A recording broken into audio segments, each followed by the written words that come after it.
아테네 아크로폴리스의 남쪽 경사면에 사진과 같은 디오니소스 극장이 있었다고 합니다. 지금은 이 사진에서 보는 것처럼 잡초만 무성한 채 객석의 폐허만 남아 있습니다. 이 극장은 기원전 6세기 후반 이곳에 자리를 잡은 후 페리클레스 시대의 최대 17,000명을 수용할 수 있는 규모로 증축되어서 아테네의 황금기에 그 전성기를 누렸다고 합니다. 아이스킬러스를 비롯한 3대 비극 작가들의 작품이 연일 이 무대에 올려졌고, 아테네의 비극은 여가 시간의 여흥은 물론 단순한 문학 작품의 경지를 넘어 아테네 문명의 중심적 역할을 감당하였습니다. 아테네 문명의 암흑기에 호모의 서사시가 민족적 교육 기능을 담당하였듯이 아테네의 비극은 아테네 문명의 황금기에 시민 교육 기능을 수행하였던 것입니다. 모든 시민이 감동적 연극을 함께 보고 같이 공감함으로써 갈등하는 사회가 하나로 결속될 수 있었습니다. 그리고 아테네의 희극은 오늘날의 언론이 수행하는 사회적 비판 기능까지 떠맡음으로써 시민들의 대변자 역할을 톡톡히 하였습니다. 특히 아테네의 비극은 죽음의 공포와 미래의 희망을 함께 버무려서 운명에 맞서는 자주적 인간상을 빚어냈다는 평가를 받습니다. 아테네 비극은 아테네 시민들의 정신세계를 지탱하는 버팀목이자 아테네 문명을 꽃피운 1등 공신이라는 말입니다. 여러분, 참으로 좀 신기하지요? 죽음과 미래, 공포와 희망, 전혀 어울릴 것 같지 않은 이 둘을 함께 녹여내 만든 것이 아테네 비극이라는 말인데, 어떻게 이것이 가능했을까요? 그리고 그 시대 어디에도 없었던, 그리고 17세기 영국의 섹스피어라는 천재가 나타날 때까지 지구상 어디에도 없었던 비극이라는 독특한 장르가 어떻게 탄생되었을까요? 그리스의 비극은 단지 슬픔이 가득 찬 연극이 아닙니다. 슬픔을 넘어서는 그 무엇이 있습니다. 그것은 고통과 공포와 슬픔을 버무려 빚어낸 희망과 즐거움입니다. 어떻게 고통과 공포가 희망이 되고 슬픔이 즐거움이 될 수 있다는 말일까요? 여기에 바로 비극의 마법 같은 비밀이 숨어 있습니다. 천재적 시인들이었던 그리스의 비극 작가들은 일종의 연금술사와 같았습니다. 그들은 시적 창조의 양면성으로 끔찍한 고통조차도 지고의 행복으로 변환시킬 수 있었기 때문입니다. 인류 역사상 4사람의 위대한 비극 작가가 있었습니다. 셰익스피어, 아이스킬로스, 소포클레스, 유리피데스, 이렇게 4사람입니다. 이 중에 셰익스피어 한 사람을 제외하면 나머지 3사람 모두 아테네 사람들입니다. 이처럼 아테네 사람들의 걸출함이 분명하게 드러나는 분야가 바로 비극입니다. 비극은 아테네가 이룩한 독특한 업적입니다. 그들은 맨 처음 그것을 생각해냈고, 그리고 그것을 최고의 수준으로 발전시켰습니다. 이것은 비극을 쓴 작가들의 덕택만이 아닙니다. 연극을 보기 위하여 한 번에 2만 명 가까운 사람들이 운집하였고, 이들은 비극에 공감하였습니다. 이러한 아테네 시민들의 공로 또한 작지 않다고 봐야 하겠지요. 그 시대 그리스를 제외하면 그 어디에도 비극은 없었습니다. 이집트에도, 인디아에도, 그리고 동양에도 비극이라는 장르는 없었습니다. 유독 고대의 그리스인, 특히 아테네인들만 비극을 창조하였습니다. 그리고 아테네 문명을 이끌어갈 수 있을 만큼 최고의 경지로 그것을 끌어올렸습니다. 무엇이 이것을 가능하게 하였을까요?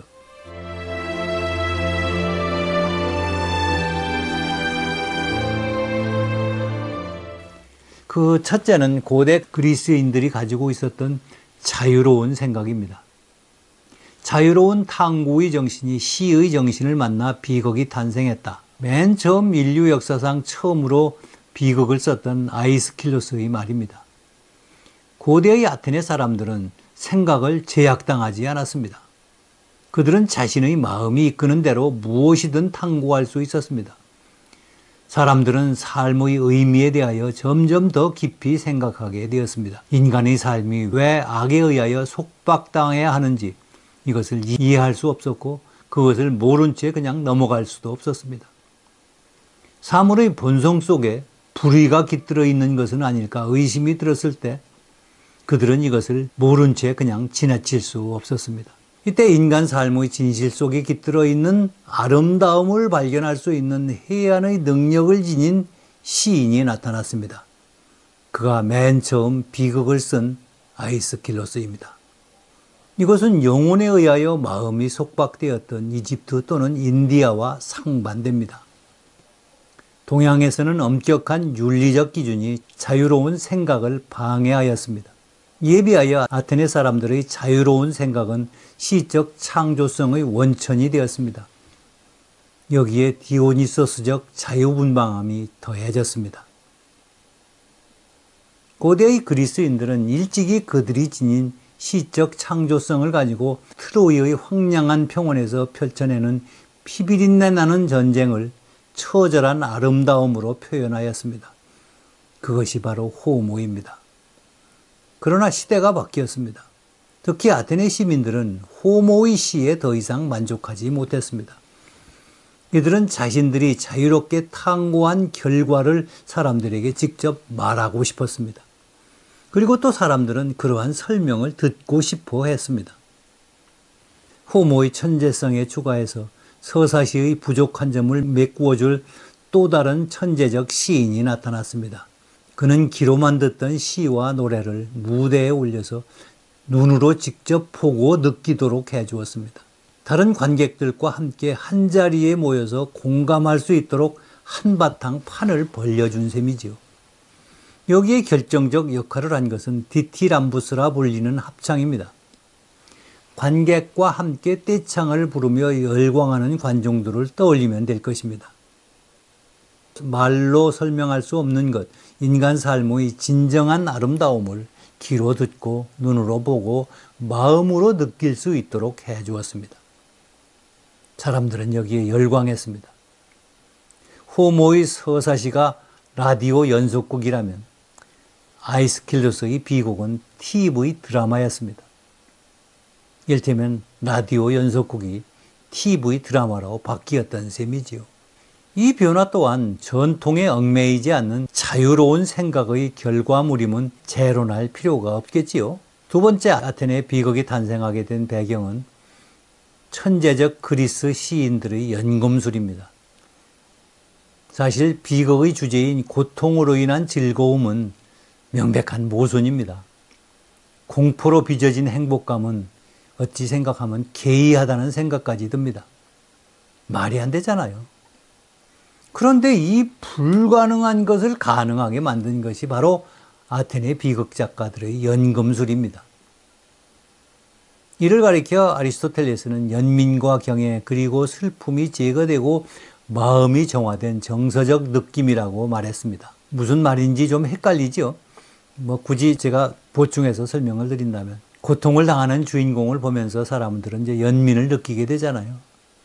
그러면서 이제 이 고통을 견뎌내는 처절한 장면에 존경심, 경외심 같은 것을 가지게 되고 그렇게 하다 보면 슬픔은 사라지고 마음이 맑아져서 거기서 감동을 느끼게 된다. 이런 의미인 것 같습니다. 헤겔은 조화라고 말했다는데요. 그것은 고통이라는 삶의 일시적 불협화음이 즐거움이라는 영원한 화음으로 바뀌어가는 것으로 이해해 볼 수 있을 것 같습니다. 쇼펜하우어는 수용이라고 이제 표현을 했는데요. 이것은 주인공이 당하는 비극적 고통을 이제 관객들이 자신의 고통으로 수용하는 것, 받아들임으로써 운명에 맞서는 주인공의 투쟁에 감동하게 되고 또 거기에서 즐거움을 느끼게 된다. 이런 의미라고 보면 될 것 같습니다. 니체는 죽음에 직면하여 살고자 하는 의지의 재확인, 그리고 그렇게 재확인되었을 때 느끼는 지칠 줄 모르는 즐거움이라고 말했습니다. 니체는 본래 생명력의 의지를 굉장히 중요하게 생각하지요. 즉 생존 의지와 생식 의지를 말하는 건데 죽음의 직면에서 그런 것을 재확인하고 거기서부터 즐거움을 얻게 된다. 이렇게 해석을 한 것 같습니다. 자, 이 이상을 전부 종합해서 보면 인간은 살아가면서 크고 작은 고통을 당하지요. 때로는 자신의 무지 때문에, 때로는 자신의 오만 때문에, 또 때로는 아무런 잘못이 없는데도 또 고통을 당하기도 하잖아요. 그래서 관객들은 이제 주인공이 당하는 고통을 보면서 그 고통에 공감을 하게 되고 또 그것을 내 고통처럼 받아들이고 거기에서 연민을 느끼게 된다는 거지요.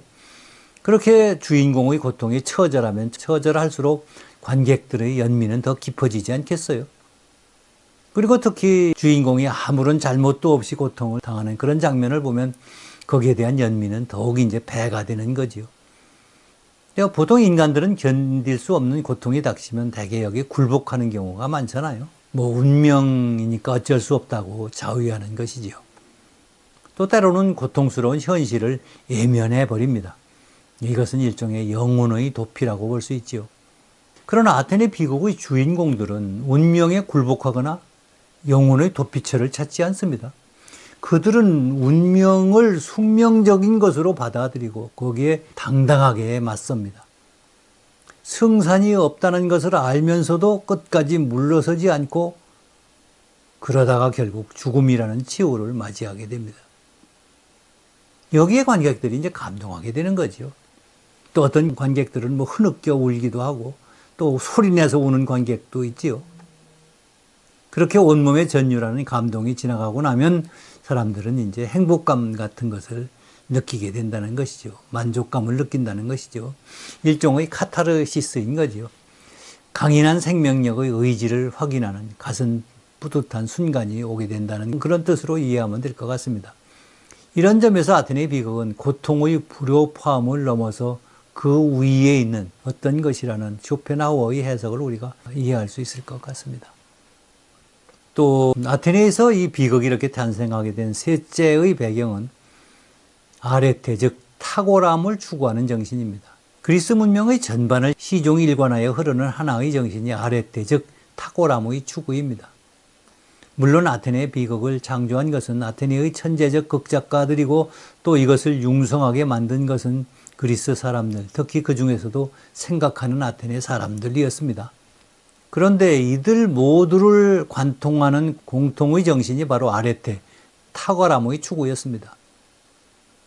이 아레테의 정신이 구현되는 것은 경쟁을 통해서입니다. 그래서 고대의 그리스에서는 모든 것이 경쟁이었습니다. 뭐 비극이라고 예외가 될 수는 없었습니다. 특히 매년 한 번씩 디오니소스 축제 기간에 열리는 연극 경연대회에서 우승하는 것은 올림픽 우승에 버금가는, 아니 그것을 능가하는 영광이 주어졌습니다. 시민들은 목숨 걸고 싸운 전쟁에서 승리하고 돌아온 장군들보다 연극 경연 우승자에게 더 열렬한 환호를 보냈습니다. 이것이 결과적으로 비극 작가들에게 뼈를 깎는 경쟁을 강요하게 되었습니다. 그리고 이러한 경쟁이 비극의 수준을 한껏 끌어올린 것은 두말할 나위가 없겠지요. 넷째 이유는 풍요와 자기 확신입니다. 인류 역사에서 위대한 비극의 시대가 딱 두 번 있었습니다. 한 번은 아테네의 페리클레스 시대였고 다른 한 번은 영국의 엘리자베스 여왕 시대였습니다. 전자를 주도한 것은 아이스킬로스이고 후자를 주도한 것은 셰익스피어입니다. 이 두 사람은 시간상으로 2000년 이상 떨어져 있음에도 비극이라는 똑같은 형식을 사용해서 인간의 마음과 영혼을 표현했습니다. 이 두 시대는 패배의 치욕이나 가난의 어둠과는 거리가 멀었습니다. 반대로 확신의 시대였습니다. 두 시대 모두 삶은 너무나 활기차고 수많은 가능성이 모든 사람들에게 열려있던 시기였습니다.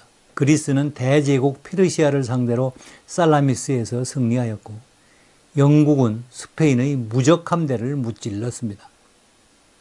세상은 경이롭고 삶은 아름다웠습니다. 그리고 누구든지 노력하기만 하면 영웅이 될 것 같은 영웅주의의 짜릿한 자극이 사람들의 가슴을 휘저었습니다. 그야말로 풍요와 자기 확신의 시대였던 것이지요.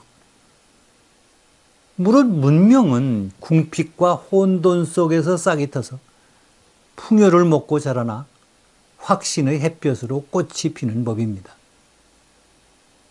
그리스의 비극도 딱 이와 같았습니다. 이와 반대로 인간성이 존엄함을 모두 잃고 음울한 절망감 속으로 가라앉으면 비극의 영혼은 떠나갑니다. 절망 속에서 허우적대는 인간은 우리에게 감동을 줄 수 없습니다. 감동을 줄 수 있으려면 극한의 절망을 뚫고 올라오는 힘이 있어야 합니다. 그 절망을 뚫고 올라오는 힘이 바로 자기 확신이고 그 자기 확신에게 자양분을 공급하는 것이 풍요입니다.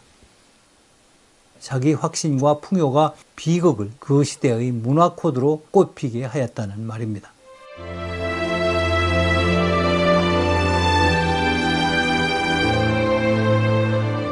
그리스의 비극을 한마디로 콕 집어서 이것이다 이렇게 말하는 것은 쉽지 않습니다. 그래서 그리스의 비극이 무엇인지 알아보는 좋은 방법의 하나는 다른 것들과 비교해 보는 것입니다.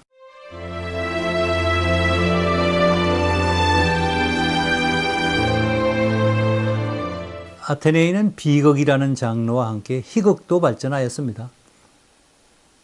시간상으로는 희극이 30년 가까이 뒤처졌지만 황금기의 후반으로 가면 비극을 제치고 희극이 더 큰 인기를 누렸습니다. 그만큼 재미가 있었을 뿐만 아니라 정치인과 권력자에 대한 가차없는 비판은 시민들에게 카타르시스를 가져다 주었기 때문입니다. 그런데 쇼펜하우어가 그리스 비극을 지칭하여 이렇게 말했습니다. 추의 흔들림은 외부로부터 추동력을 얻지 않는다. 이 말은 엄격하게 따지면 틀린 말이죠. 처음에는 힘을 가해야 추가 움직이는 거 아닙니까? 그건 그렇다 치고 하여튼 그리스의 비극은 삶의 외면에서 동력을 구하지 않고 삶의 내면에서 그 동력을 얻었다는 것을 이렇게 표현한 것 같습니다. 반대로 희극은 삶의 외면에서 동력을 얻습니다. 이런 점에서 삶의 내면을 관심의 대상으로 하는 아테네 비극과 구별됩니다. 당시 희극의 도구는 풍자와 비유였습니다. 일상생활에서 드러나는 현상을 비틀고 꼬아서 스토리, 이야기를 만들었습니다. 아테네 희극 작가들의 임무는 사회적 비평과 정치적 풍자였습니다. 그들은 날선 사회적 비평에 대한 관객들의 거부감을 해학적 비유로 무너뜨리고 그 대신 풍자로 관객들에게 재미를 선사했습니다. 재미있는 연극을 보고 극장을 떠나는 관객들의 가슴은 건강한 공동체의 일체감으로 가슴이 뿌듯했을 것입니다. 반면 그리스의 비극은 풍자나 비유를 즐겨하지 않았습니다. 그 대신 인간 내면의 묵직한 주제를 파고들었지요. 고통과 죽음을 통해서 삶의 존엄성과 중요성을 일깨웠습니다. 인간의 존엄성, 그것이 없다면 그리스의 비극은 존재할 수 없습니다. 특히 그리스 비극의 주인공들은 인간의 존엄성을 지키려고 자신의 목숨을 걸었습니다. 관객들은 그것이 신이었건 운명이었건 삶의 존엄성과 중요성을 침해하는 것에 맞서 싸우는 주인공의 용기에 감동했습니다. 특히 자신의 잘못 때문이 아니라 단지 인간의 존엄성을 지키기 위해서 고통을 당하고 또 극기와 죽음을 맞이하는 주인공에게 갑절의 감동을 받았습니다.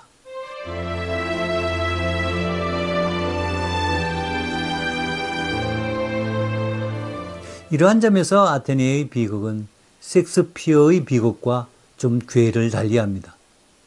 셰익스피어의 5대 비극에 등장하는 모든 주인공은 자신의 성격적 결함 때문에 고통을 당하고 또 죽어갑니다. 스스로에게 아무런 잘못이 없는 무고한 죽음이 아니라는 말입니다. 햄릿은 결단하지 못하는 우유부담 때문에 비극적 최후를 맞습니다.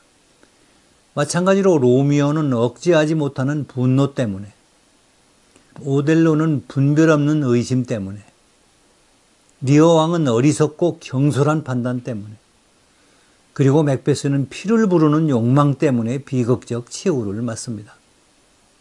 반면 아테네의 비극은 아무런 잘못이 없는 주인공이 운명적으로 고통을 당하고 죽어갑니다.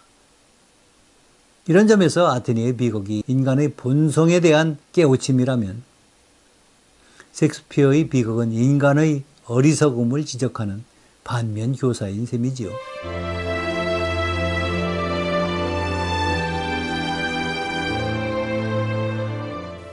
색다른 비교 하나 해보겠습니다. 고대의 그리스 비극은 로마의 검투사 경기와 공통점이 있습니다. 그것은 둘 다 끔찍함을 소재로 한다는 점입니다. 아테네의 비극은 우리에게 고통을 보여주고 그리고 그렇게 함으로써 우리에게 기쁨을 선사합니다. 고통이 크면 클수록 사건이 무시무시하면 할수록 우리의 기쁨은 더 강렬해집니다. 그래서 비극 작가들은 우리의 삶이 보여줄 수 있는 가장 기괴하고 끔찍한 사건들을 비극의 소재로 선택합니다. 로마의 검투사 경기도 마찬가지입니다. 잔혹하면 잔혹할수록 관중의 함성 소리는 커집니다. 그래서 그 잔혹함의 극치에 다다를 때까지 사륙이 자행됩니다. 그러나 공통점은 이것으로 끝입니다.